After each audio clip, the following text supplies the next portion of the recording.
நடிகர் திலகத்தை மனதில் வைத்துக் கொண்டு இருக்கும் அனைவருக்கும் இன்னைக்கு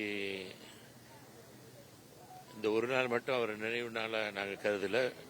ஏன்னா வருஷம் பூரா எங்கள் வாழ்க்கை பூரா அவரை தினைக்கும் தான் நினைச்சிட்டு இருக்கோம். ஸோ இது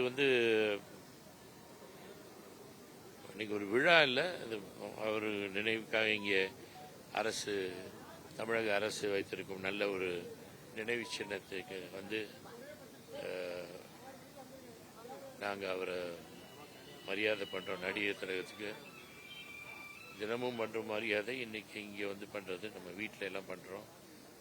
இங்கே பெரிய விழாவை நாங்கள் எப்போ எடுக்கிறதில்லை. இங்கே வந்திருக்காங்க நண்பர்கள் நிறைய பேர், சிவாஜி மண்டத்தினர், சிவாஜி நண்பர்கள்லாம் வந்திருக்காங்க. வேற ஒன்றும் சொல்கிறதுக்கு இல்லை. அக்டோபர் 1 தான் இங்கே அரசாங்கம் தமிழக அரசு பெருசாக கொண்டாடுறாங்க.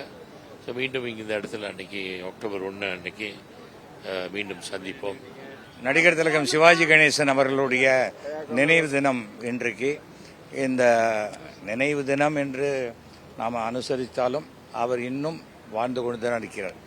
என்னைக்கு திரைப்படங்கள் இருக்கிறதோ, ஓடிடி இருக்கிறதோ, நம்ம கூகுள் வழியாக டெலிவிஷன் வழியாக இன்றும் சிவாஜி வாழ்ந்து கொண்டு தான் இருக்கிறார்.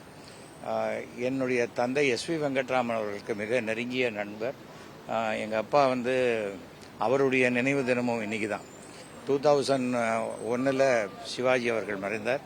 2003 எங்கள் அப்பா, 2 பேரும் நல்ல நண்பர்கள். எங்கள் அப்பா லேபில் சீஃபாக இருக்கும்போது பல படங்கள் ப்ராசஸிங் பண்ணும்போது ஃபர்ஸ்ட் காப்பி அங்கே தான் பார்ப்பார் சிவாஜி, அவர் ஹீரோவாக நடித்த படங்கள்லாம். அண்ட் ஒரு எத்தனையோ பாத்திரங்கள் அங்கே ஆங்கில நடிகர் மார்லன் பிராண்டோ போன்றவர்கள் உலகத்தில் சிறந்த நடிகர்களாக கருதப்படுபவர்கள் கூட சிவாஜி அளவுக்கு நம்மளால் நடிக்க முடியலையே அப்படின்னு சொல்லி வியந்த நடிகர் தான் சிவாஜி அவர்கள். ஒரு நாடகம் அப்படியே சினிமாவாக வரும்பொழுது, நாடகம்லாம் முடிஞ்சு சினிமான்னு வரும்போது அதில் மிகப்பெரிய வசனங்களையும் இன்னைக்கு வீரபாண்டிய கட்டபொம்மன் எடுத்து பார்த்தா நமக்கு நிஜமான வீரபாண்டிய கட்டபொம்மன் எப்படி இருப்பார் என்பதை விட சிவாஜி உருவத்தில் தான் நாம் வீரபாண்டிய கட்டபொம்மனை பார்க்கின்றோம். அது மாதிரி எத்தனையோ கப்பலோட்டிய தமிழனாக இருக்கட்டும், தேசபக்தி ஊட்டக்கூடிய மிகப்பெரிய படங்களுடைய வெற்றிக்கு சிவாஜி அவர்களுடைய பங்களிப்பு மிகப்பெரிய அளவில் உண்டு. இன்றைக்கும் நடிப்பு என்றால் அவர் ஒரு காலேஜ் மாதிரி, ஒரு யூனிவர்சிட்டி மாதிரி.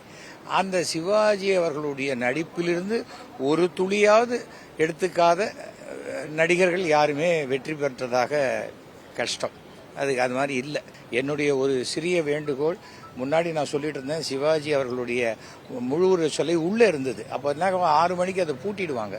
அதற்கு பிறகு எப்போதுமே 24 மணி நேரம் அது பார்க்கக்கூடிய அளவுக்கு இருக்கணும்னு அப்போ ஒரு வேண்டுகோள் வைத்திருந்தோம். அப்போ அதை இப்போ வெளியில் பண்ணிட்டாங்க. ஆனால் அதே சமயம் உள்ள மணிமண்டபத்தில் அவருக்கு ஒரு மார்பளவு சிலை ஒன்று அங்கே வச்சிருந்தாங்க. அங்கேயும் பார்ப்பதற்கு அந்த மணிமண்டபம் நடுவில் காலியாக இருக்கு அந்த இடம், அங்கே நடுவில் ஒரு மார்பளவு சிலை வைத்தால் சிறப்பாக இருக்கும் என்பது என்னுடைய கருத்து. அரசு அதை பரிசீலித்து பண்ணலாம். ஏனென்றால் நம்முடைய முன்னாள் முதல்வர் கலைஞருக்கு மிக நெருங்கிய நண்பர் சிவாஜி அவர்கள். செய்திகளை உடனுக்குடனும் துல்லியமாகவும் தெரிந்து கொள்ள சப்ஸ்கிரைப் பண்ணுங்க.